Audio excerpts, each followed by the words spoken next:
अरे नवीन जी को सुनिए, नवीन जी को भी सुनेंगे ना। मैं इस डिबेट में ये थोड़ी ना कि ये जो कह दिया जाए वही सही होगा। पुष्कर जी मैं समझता हूँ 3 मिनट धर्मेंद्र जी मैं आऊंगा क्योंकि मैं चाह रहा था कि आप सबका मुझे समय मिलेगा। प्रायोजक हैं cancer healer centre, new beginning. मेरे पास है प्योर पाव भाजी का मसाला, प्योर पाव भाजी मसाला, पाव भाजी को टेस्टी बना डाला, सबका राजा आल प्योर मसाला। देखिए ऐसा है, होली पर हमारे यहाँ बनारस में, इटावा में और तमाम जगह हमने देखा एक महामूर्ख सम्मेलन होता है होली के उपलक्ष्य में। सम्मेलन होता है हास्य का। इस देश के अंदर नहीं, सही जगह ला रहा हूं मैं। नहीं, इस देश में नेताओं की और खासकर भारतीय जनता पार्टी के उत्तर प्रदेश के नेताओं में श्रेष्ठतम मूर्खता प्रदर्शन करने का एक प्रतियोगिता चल रही है। केतकी सिंह का जो बयान है, मुझे लगता है कि मोहम्मद अली जिन्ना की आत्मा उनके अंदर आ गई है और वो वही जहरीली विचारधारा है जो आजादी के समय मोहम्मद अली जिन्ना की हुआ करती थी। आप कह रहे हैं बाढ़ बदल अलग कर दो, इलाज के लिए व्यवस्था अलग कर दो, कल को यही केतकी सिंह ये भी कह देंगी कि साहब मुसलमानों के लिए देश अलग कर दो। क्या मजाक चल रहा देश के अंदर? यह संविधान की मूल भावना को तार तार और जार जार करने वाला बयान है, राष्ट्रद्रोह की श्रेणी में आता है। और अगर योगी सरकार वास्तव में यह सिद्ध करना चाहती है कि वो न्यायप्रिय है और समता भाव से काम करती है, तो ऐसे विधायक के खिलाफ मुकदमा दर्ज हो जाना चाहिए और भाजपा को निकाल के बाहर कर देना चाहिए। अब आते हैं अलीगढ़ के बयानों पर और सीओ अनुज चौधरी के बयानों पर। इस तरीके का एक माहौल इस देश में बना दिया गया है पुष्कर जी कि नफरतें बोते रहो ताकि जनता का एक बड़ा वर्ग, युवाओं का एक बड़ा वर्ग अपनी जरूरतों की तरफ ध्यान आकर्षित ना कर सके, उसको उलझा दो इधर की चीजों में। क्या बेतुका, आप एक सांसद हैं यार, आपने संविधान की शपथ ली है भाई सतीश गौतम जी और ये मंत्री जी रघुवर जी। क्या तमाशा चल रहा भाई?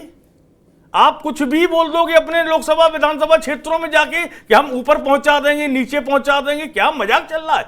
संविधान कहीं दिखाई दे रहा है, उसकी मूल भावना इस देश में कहीं दिखाई दे रही है? किसी को दिख रही हो तो बता दीजिए। और दुर्भाग्य की बात है कि जो राष्ट्र प्रथम की बात करते हैं, संविधान फर्स्ट की बात करते हैं, वैसे हमारे देश के प्रधान चौकीदार पता नहीं कहां आत्ममुग्ध हैं, कहां मंत्रमुग्ध हैं, उनको ये सारी चीजें दिखाई नहीं दे रही हैं। अपनी ही पार्टी के नेताओं के जहरीले बयान, ये बयान नहीं है, सामान्य बयान नहीं है, जहरीले बयान है। मुझे लगता है कि यदि वास्तव में संविधान की आत्मा का एक अंश भी अनुपालन करने की क्षमता इस देश की सरकार में और इस प्रदेश की सरकार में बची है, तो ऐसे लोगों के खिलाफ मुकदमा दर्ज हो जाना चाहिए था। और एक सीओ जिसका कोई प्रोटोकॉल नहीं है, बिना एसएसपी के, बिना एसपी के सीधा पीस कमेटी में लाइव बोल रहा है यार।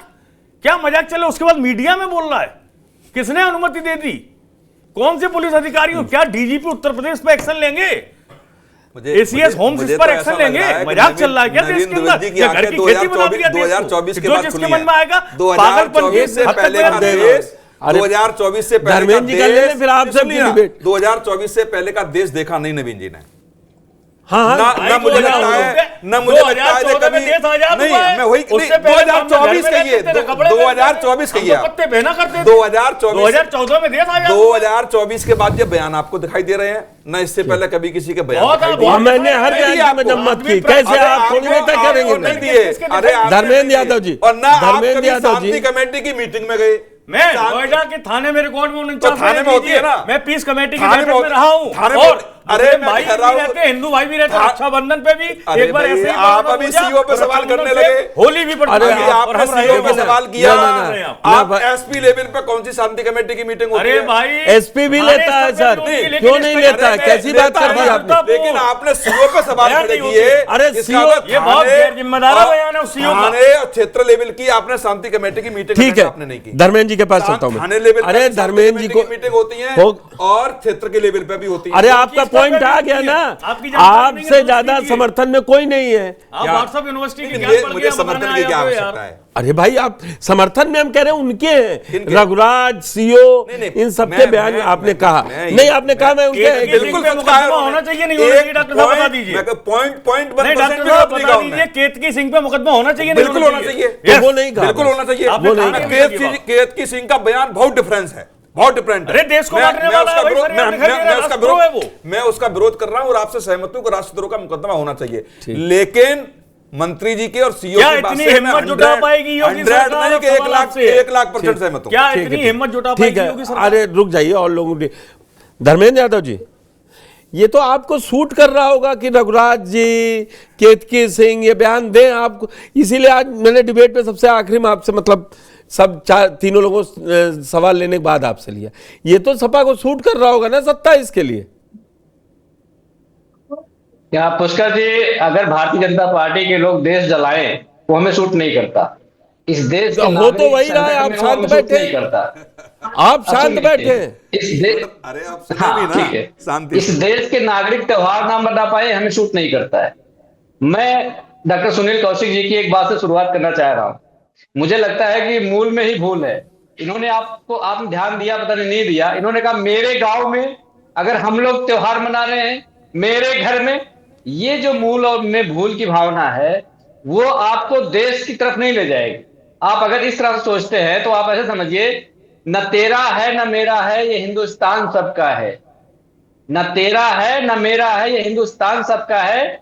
नहीं समझी गई ये बात तो नुकसान सबका है। कौशिक साहब, आपका गांव, या तो आपका आप घर, मेरी आपका बात पूरी ब्लॉक, सुन नहीं आपका पाए, डिस्ट्रिक्ट, इसलिए आप जवाब नहीं दे आपका अकेले का नहीं पाए। है, मैंने ये सुन लीजिए ना, ये आपको अच्छा लगेगा जवाब देने में, मेरी बात का मैंने ये कहा, सुन लीजिए ना, आपको बहुत अच्छा लगेगा अगर मैं क्लियर कर दूं। आप लगता है आधी अधूरी बात आपने सुनी। मैंने ये कहा कि मेरे गांव में भी मुसलमान है, वो भी खुल के होली खेलते हैं, और जो लोग होली नहीं खेलते वो घर से बाहर नहीं निकलते। और मैं हूं, मैं भी होली नहीं खेलता, मैं घर से बाहर नहीं निकलता।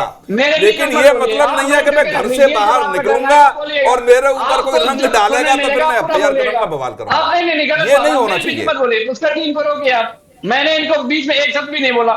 नहीं, आप गलत उसको ले जा रहे थे, इसलिए मैंने टोका। सुनील जी, मैं धर्मेंद्र जी की बात आप नोट कर लीजिए। धर्मेंद्र जी जैसे ही बात खत्म करेंगे आपको मैं मौका दे दूं। जी धर्मेंद्र जी। सच जो है, सच जबान पे आ जाता है। एक कौशिक साहब की जबान पे आया, इसमें कोई दो बात नहीं है। अब देखो फिर वही, अरे फिर आप बोल कहा ही नहीं है। जब मैंने ये कहा नहीं तो बार बार क्यों नहीं कहा जा रहा है? अरे आप धर्मेंद्र जी आप भी छोड़ दीजिए ना, आगे बढ़िए कौशिक जी से। मैंने कहा ही नहीं है बात। जो चिंता हम बयानों की कर रहे हैं, पुष्कर जी, जो चिंता हम बयानों की कर रहे हैं, ये भारतीय जनता पार्टी का प्रायोजित कार्यक्रम है। और कहां से निकलता है, कहां तक जाता है, ये बात सबको जानना चाहिए। आप मुझे बताइए कि अगर सीओ अनुज चौधरी का बयान आए और प्रदेश के मुखिया ये बोले कि ये पहलवान है, बयान दे सकता है, कोई बात नहीं। अब एक पुलिस अधिकारी की जिम्मेदारी क्या है, मुझे बताइए।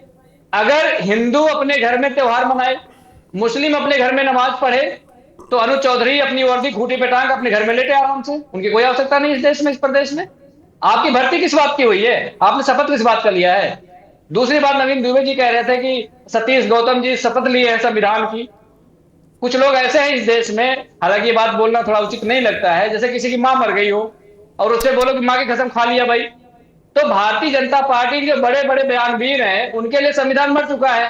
अरे आपके इंडिया के सहयोगी अपने बच्चों को कसम खा गए, आप भी कसमों वस्मों चक्कर सियासत में पड़े। अब सुन लीजिए, उसकी धज्जियां उड़ाते रहेंगे। अब अगर इस देश के प्रधानमंत्री ये कहें कि आप घंटा बजा दो, ताली बजाओ और थाली बजाओ, जैसे कोरोना भाग जाएगा, और इन्हीं भारतीय जनता पार्टी के मंत्री कहें कि आप हिजाब की जगह तिरपाल पहन लीजिए, तो इसमें कोई अतिशयोक्ति तो नहीं लग रहा है। ये तो लग रहा है कि जो बड़े बयानवीर है वो थोड़ा अलग तरह से बयान देते हैं, सोफिस्टिकेटेड तरीके से, और जो छोटे बयानवीर है उनका तरीका वही है, पर मानसिकता एक ही है इन लोगों की। तो हमें इस बात को समझने की जरूरत है। और हमारे राघवेंद्र भाई भी अपनी बात रख रहे थे, अभी आपने उस दिन डिबेट किया भी था। बलिया में जब पुलिस वालों ने राघवेंद्र जी के पार्टी के कार्यकर्ता को मारा, तो भारतीय जनता पार्टी और राघवेंद्र भाई की पार्टी के जो अरुण राजभर जी हैं, अरुण राजभर जी का बयान आया कि हम पुलिस दरोगा की आंख निकाल देंगे। ये कानून का राज है जहां पे आंख निकाला जाता है, जिसके बारे में हम सुनते थे कि कानून है, जीरो टॉलरेंस है। उसके बाद दया शंकर सिंह भारतीय जनता पार्टी के मंत्री है, इन मंत्री का नाम नहीं लिया आपने, उन्होंने कहा कि हम कलेजा निकाल लेंगे। तो आज तो होड़ ऐसी लगी हुई है कि ऐसे बयान दो कि आंख निकाल लेंगे, कलेजा निकाल लेंगे, हिजाब की जगह तिरपाल पहना देंगे, आपका क्या कहते हैं कि मेडिकल कॉलेज में, अस्पताल में अलग वार्ड बना देंगे। अरे तो मुस्लिम डॉक्टर हैं, उनसे इलाज करवाओगे नहीं करवाओगे, बताइए मुझे। देश के प्रतिष्ठित मेडिकल कॉलेज में, एम्स में जाकर देखिए कि जो मुस्लिम डॉक्टर्स हैं उनका इलाज करवाओगे नहीं करवाओगे। अब्दुल कलाम जी की बनाई हुई मिसाल यूज करोगे नहीं करोगे। लेकिन इनके दिमाग का जो अस्तर है मुझे लगता है कि इनको सख्त ट्रेनिंग की जरूरत है और इनका इलाज जो देश की जनता है वो बहुत आसानी से करेगी। और जो सौहार्द बिगाड़ने की परंपरा भारतीय जनता पार्टी ने शुरू करी है उसका हिसाब किताब हो जाएगा, इसमें कोई दो राय नहीं है। और मुझे लगता है कि बाकी जो आपने बात बताई थी माननीय मंत्री जी की, माननीय मंत्री जी का शपथ लिया, उस बात का ख्याल रखना चाहिए था। लेकिन ले दे के कुल मिला के बात इतनी है कि अगर हम भारतीय जनता पार्टी से उम्मीद करें कि वो देश के अंदर सौहार्द लाएगी, देश के अंदर भाईचारा लाएगी, तो ये तो भारतीय जनता पार्टी की परंपरा में ही नहीं है, चरित्र में भी नहीं है, उनके जीवन में भी नहीं है। उनकी शुरुआत ही ऐसी जगह से हुई है जो अंग्रेजों की गुलामी करते चले आए। अगर जो अंग्रेजी गुलामी करने वाला व्यक्ति अपने फायदे के लिए और पेंशन लेना शुरू कर दे, अंग्रेजों से माफी मांग ले, तो देश के सेंटीमेंट से कोई लगाव नहीं है उनका, देश की भावनाओं से कोई जुड़ाव नहीं है उनका, इसलिए इस तरह के बयान देते रहते हैं। अगर दूसरे पार्टी या दूसरे धर्म के लोग होंगे उस बात से आहत हो जाएंगे, पर भारतीय जनता पार्टी तो मौज आता है उसमें। अब किसी शिक्षण संस्थान में भारतीय जनता पार्टी के नेता सोचते हैं कि उनके हिसाब से ही वहां कानून चले, उनके हिसाब से विश्वविद्यालय चले। तो ये तो भारतीय जनता पार्टी जिस तरह से संविधान को खत्म करने की बात कह रही थी 2024 में, अब दिखना शुरू हो गया है। संविधान होने के बावजूद भी इस देश के नागरिक के हक सुरक्षित नहीं है और सुरक्षा देने वाले जो पुलिस अधिकारी हैं वही उनके हक को सुरक्षित रखने से वंचित कर रहे हैं।